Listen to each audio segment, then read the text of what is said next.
90 കൊല്ലമായി ഇരുട്ടിൽ തന്നെയാണ് തൃശൂർ ചേർപ്പ് മഹാത്മാ മൈതാനം. ചേർപ്പിന്റെ ഹൃദയഭാഗം എന്നൊക്കെ പറയുമെങ്കിലും നാളിത്രയായിട്ടും മൈതാനത്ത് വെളിച്ചമെത്തിക്കാൻ പോലും ഇതുവരെ വന്നുപോയ ഭരണസമിതികൾക്കൊന്നും കഴിഞ്ഞിട്ടില്ല. മഹാത്മാവിന്റെ പേരിലുള്ള ഗ്രൗണ്ട് ഇരുളടഞ്ഞു കിടക്കുന്നത് നാണക്കേട് എന്ന് പൊതുജനം പറയുന്നു. ഗ്രൗണ്ട് നവീകരിക്കണമെന്ന ആവശ്യത്തിന് വർഷങ്ങളുടെ പഴക്കമുണ്ടെങ്കിലും എല്ലാം കടലാസിൽ ഒതുങ്ങി. ഒരു മഴ പെയ്താൽ ഇക്കാണുന്ന മൈതാനം ചെളിക്കുണ്ടാകും. ഉപയോഗശൂന്യമായി തകർച്ചാ ഭീഷണി നേരിടുന്ന വേദിയാണ് എനിക്ക് പിന്നിൽ കാണുന്നത്. രാത്രിയായാൽ സാമൂഹ്യ വിരുദ്ധരുടെ താവളമാണ് ഇക്കാണുന്ന മൈതാനം.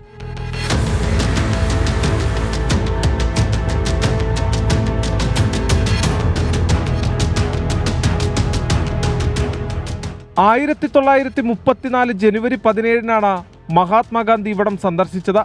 1948 ഗാന്ധിജിയുടെ മരണശേഷമാണ് മൈതാനത്തിന് മഹാത്മാ എന്ന പേരിട്ടതും ഗാന്ധിജി പ്രസംഗിച്ച സ്ഥലത്ത് സ്തൂപം പണിതതും. വർഷങ്ങൾക്ക് മുമ്പ് മൈതാനം പഞ്ചായത്ത് ഏറ്റെടുത്തെങ്കിലും ഗാന്ധി സ്തൂപത്തോടും മൈതാനത്തോടുമുള്ള അവഗണന ഇന്നും തുടരുകയാണ്. മൈതാനത്ത് പരിപാടികൾ നടത്തുന്നവർ താൽക്കാലിക വേദി ഉണ്ടാക്കാറാണ് പതിവ്.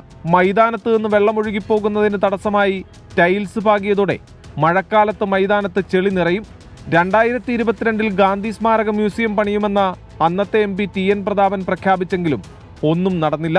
ഈ പറമ്പ് ശരിക്ക് നമ്മളൊരു 30-35 കൊല്ലം മുമ്പ് വരെ ചിറ്റൂരുമനക്കാരുടെ ആയിരുന്നു. ചിറ്റൂരുമന ആണ് ഈ പറമ്പ്. പിന്നീട് ഇതിങ്ങനെ സംരക്ഷിക്കാൻ വേണ്ടിയിട്ടാണ് പഞ്ചായത്ത് ഏറ്റെടുക്കുന്നത്. പഞ്ചായത്ത് ഏറ്റെടുത്തതിന് ശേഷമാണ് ഈ പറമ്പ് മഹാത്മാ മൈതാനം എന്ന് അറിയപ്പെടുന്നത്. അതിക്ക് മുമ്പ് ചിറ്റൂരുമനക്കാരുടെ റോഡ് പൂരപ്പറമ്പ് എന്ന് അറിയപ്പെടുള്ളൂ. ഒരു 30 കൊല്ലമായിട്ടുള്ളൂ അതിൻ്റെ സംവിധാനം വെച്ച്. അന്ന് ഇത് ഇങ്ങനെയല്ലായിരുന്നു, ആ റോഡിൻ്റെ ലെവലിലായിരുന്നു. മണ്ണിട്ട് നനച്ച് ഇങ്ങനെ ആക്കിയതാണ്. അതിനുശേഷം KK കൊച്ചുമതി പഞ്ചായത്ത് പ്രസിഡൻ്റായിരിക്കുന്ന സമയത്താണ് സ്റ്റേജും ഇങ്ങനെ സംവിധാനങ്ങൾ ഉണ്ടാക്കി. ചേർപ്പിന്റെ ചരിത്രവും പഴയകാല ചിത്രങ്ങളും ഉൾപ്പെടുത്തി മ്യൂസിയം പണിയാൻ നാട്ടുകാർ രംഗത്ത് വന്നെങ്കിലും പഞ്ചായത്ത് അനുമതി നൽകിയില്ല. കാരണം ഇതിൻ്റെ ഉള്ളിൽ ഇപ്പം നിങ്ങൾ ശ്രദ്ധിച്ചാൽ കാണാം, ഇവിടെ അമ്പലമുണ്ട്. ഇതിൻ്റെ ഉള്ളിൽ അമ്പലം.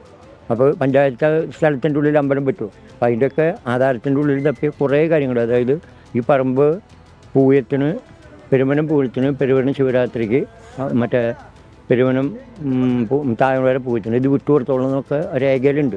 അതൊക്കെ ഇവിടെ ഉണ്ടോ ഇല്ല എന്നുള്ളതൊന്നും നമുക്കറിയില്ല. പക്ഷെ അതൊക്കെ അന്ന് കൊടുക്കുമ്പോൾ ഇതൊക്കെ രേഖയിലുണ്ട്, ഇങ്ങനെയൊക്കെ വേണം എന്നുള്ളത്. ഇതൊക്കെയാണ് ഇതിൻ്റെ ചരിത്രങ്ങൾ, അത്രയും നമുക്കറിയുള്ളൂ. ഒരു വശം ചെരിഞ്ഞ ഗാന്ധി സ്തൂപത്തിന് സമീപം മാലിന്യമെറിയുന്നവരും മലമൂത്ര വിസർജനം പോലും നടത്തുന്നവരുമുണ്ട്.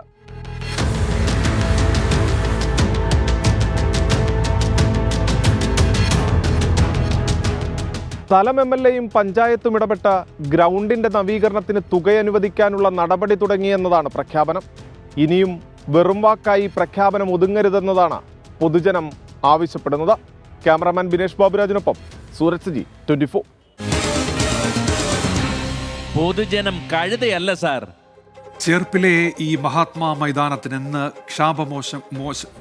ക്ഷാമമോശം കിട്ടുമെന്നാണ് പ്രദേശവാസികളും കായിക പ്രേമികളും ഒക്കെ ചോദിക്കുന്നത്. ചില പ്രതികരണങ്ങളിലേക്കാണ് ഇനി. ഗ്രൗണ്ട് നന്നാക്കേണ്ടത് ആവശ്യം തന്നെയാണ്. എന്താണെന്ന് വെച്ച് കഴിഞ്ഞാൽ ഇത് എത്ര കൊല്ലമായിട്ട് മഹാത്മാ മൈതാനം എന്ന് പറഞ്ഞാൽ അത് വലിയൊരു ഇതാണ്, നാട്ടുകാരെ വലിയൊരു ആവശ്യമാണ്. അപ്പോൾ എന്തായാലും ഈ ഗ്രൗണ്ട് നന്നാക്കേണ്ടത് വലിയൊരു പൊതുജനങ്ങളുടെ ഒരു ആവശ്യം കൂടിയാണ്. വരുന്ന തലമുറയ്ക്ക് കുറച്ചുകൂടി നല്ലതാണ്, കളിക്കാനും കാര്യങ്ങളൊക്കെ. ചേർപ്പ് പഞ്ചായത്തിൽ ഒരു ഗ്രൗണ്ട് എന്നുള്ളതൊരു ആശയം, നല്ലൊരു ആശയം തന്നെയാണ്. പക്ഷെ അത് നല്ല രീതിയിൽ ഈ ഫണ്ട് നല്ല രീതിയിൽ വിനിയോഗിക്കണം എന്നാണ് നമുക്ക് പറയാനുള്ളത്.